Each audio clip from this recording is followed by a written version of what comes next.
Selamat datang di segmen analisa. Ada satu kabar yang sangat mengejutkan bagi aku pribadi, ini adalah mengenai selebgram dan juga TikToker Lina Mukherjee. Kalian masih ingat beberapa waktu lalu terkait dengan viralnya pada saat ia membuat konten review makanan kulit babi, dan kemudian sebagian masyarakat merasa bahwa kontennya ini adalah salah satu bentuk penghinaan atau penistaan agama. Dan hari ini aku baca berita dari sejumlah media massa, misalnya CNN Indonesia, yang membuat judul, Lina Mukherjee ditahan Kejari Palembang soal kasus konten makan babi. Jadi ada fotonya di sini, dia membuat ekspresi yang senyum, kemudian melambaikan tangan.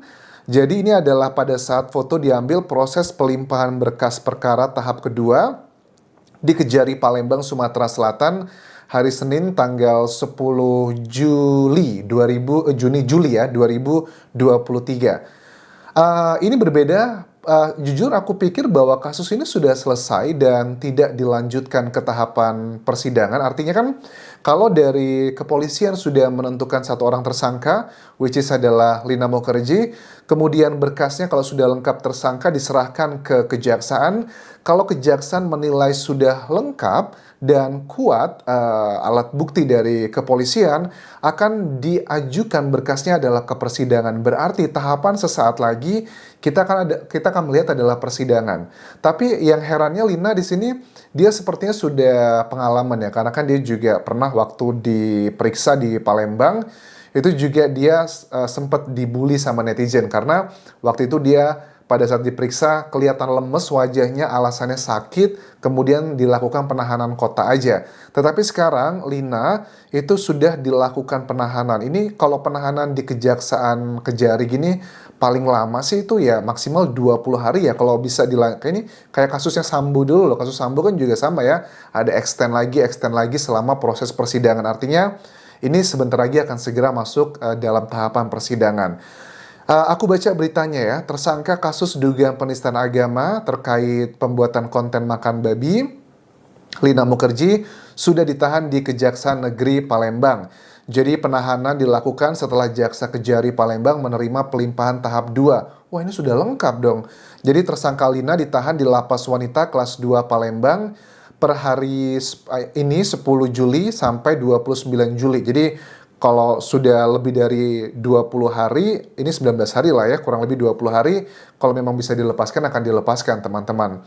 Ada berbagai macam syarat, misalnya tidak akan menghilangkan barang bukti, tidak akan kabur, dan sebagainya. Itu adalah hak dari kejaksaan ya, menentukan bisa ditahan di luar atau tidak nantinya.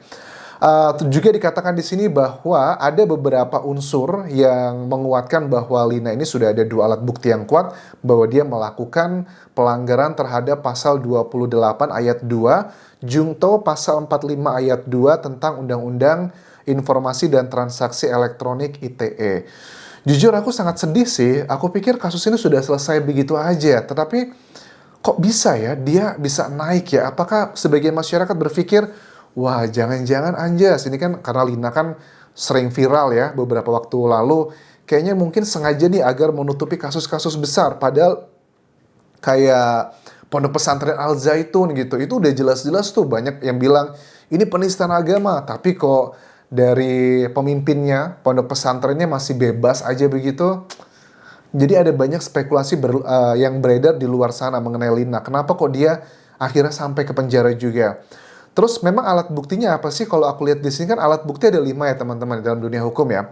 Ada keterangan saksi, keterangan ahli, keterangan terdakwa, petunjuk, dan juga surat. Kalau aku lihat dari kasusnya Lina ini, keterangan dari Subdit Siber Direktorat Reserse Kriminal Khusus Polda Sumatera Selatan, dari 5 alat bukti yang aku sebutkan tadi berarti ada keterangan ahli sih menurut aku. Keterangan ahli, juga ada keterangan saksi dari IT ya. Keterangan ahli ini menurut aku ada beberapa, misalnya ahli pidana, ahli bahasa, sama juga ada ahli IT, dan juga ya pastinya ada dari sosiolog. Jadi lebih banyak adalah dari keterangan ahli di sini. Terus sudah P2 kata penyidik, P21 maksudku. Maka dalam waktu dekat perkara ini akan dilimpahkan ke Pengadilan Negeri Palembang. Nah, apakah nanti di persidangan ini bakal seheboh kayak kasus-kasus ya Teddy Minahasa atau Verdi Sambo, Putri Chandrawati akan disiarkan gitu. Kok bagi aku jujur ya, di hati kecilku tuh ngerasa ya I know ini adalah sebuah hal yang sangat subjektif to some points. Ada yang mengatakan bahwa ya Lina memang keterlaluan, sudah melanggar, melecehkan agama, yang kontra lah. Tetapi di sisi lain juga tidak sedikit yang pro, ya ampun udah sih ngapain kasus begini terus dilanjutkan. Tetapi ini sudah dalam tahapan persidangan dan Lina bahasa tubuhnya dia udah nggak lagi mengekspresikan kesedihan, dia kayak udah pasrah banget nih, ngasih melambaikan tangan, nggak ada rasa sedih sama sekali. Dan keterangan coba kita lihat, ada keterangan dari penyidik teman-teman, ini yang disampaikan kenapa kok Lina akhirnya sampai ditahan seperti itu dari Disrem Kimsus, dari Kombes Pol Agung Marlianto ya. Dir Ditres Krimsus Polda Sumatera Selatan. Atau mendistribusikan konten yang menimbulkan rasa kebencian atau permusuhan apapun terhadap suatu kelompok atau berdasarkan atas sara atau suku, agama, ras, dan antar golongan. Mendistribusikan kebencian, ya subjektif sih. Benci itu kan sebuah kata adjektif, kata sifat yang subjektif ya. Ada orang yang lihat videonya Lina pada saat makan babi dengan baca bismillah, ada yang benci, ada yang enggak. Apakah ini menimbulkan kebencian antara sesama kita? Maksudnya menimbulkan kebencian gitu. Misalnya kelompok satu, kelompok lain saling benci gara-gara videonya Lina. Kok aku tidak melihat ke situ ya? Oke. Tapi ya, coba kita lanjutkan lagi.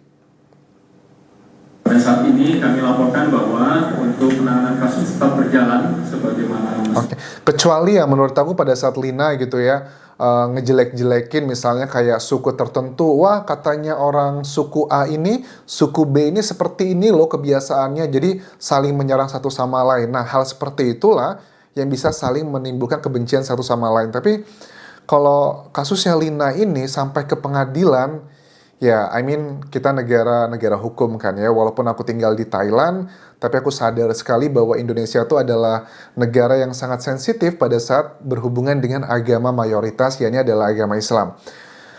Oke, aku nggak ngerti.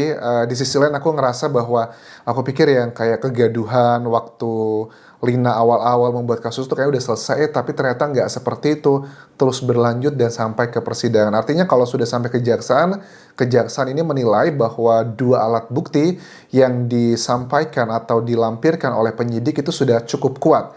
Karena kan untuk menentukan satu orang tersangka dibutuhkan dua alat bukti dari kelima alat bukti yang aku sebutkan tadi. Dan dalam dunia hukum pun juga sama, untuk menentukan satu hal itu fakta dibutuhkan juga dua alat bukti. Pertama aku sampaikan adalah prihatin untuk kasusnya Lina ini yang menurut aku tidak perlulah sampai ke persidangan gitu. Mungkin ya dengan dia sudah minta maaf beberapa waktu lalu, dia juga dihujat sama netizen, dan dia pun juga sudah mendekam dalam penjara untuk 20 hari ke depan. Aku pikir sudahlah berhenti sampai di situ, tapi ternyata tidak. Ini sampai ke dalam persidangan. Tetapi ya itulah Indonesia, dunia hukum. Tidak bisa semua itu ada sudut pandang kita. Seperti aku selalu bilang bahwa aku pun juga berpikir harus komprehensif ya. Aku hanya bisa melihat dari sudut pandang depanku saja kalau aku menggunakan mataku. Tapi untuk melihat bagian samping, kanan, kiri, dan juga belakang, aku membutuhkan juga sudut pandang dari orang lain. Jadi kita akan nantikan bagaimana tahapan persidangan nanti. Jadi ini sudah confirm, nyaris 100% ini akan masuk dalam tahapan persidangan. Jadi nggak sabar, pengen ngelihat persidangannya seperti apa. Terima kasih sudah menonton. Sampai ketemu lagi di video berikutnya. Tinggalkan like dan juga komen, subscribe channel YouTube ini, follow Instagram dan juga Facebook pageku di Anjas Asmara. Sampai jumpa.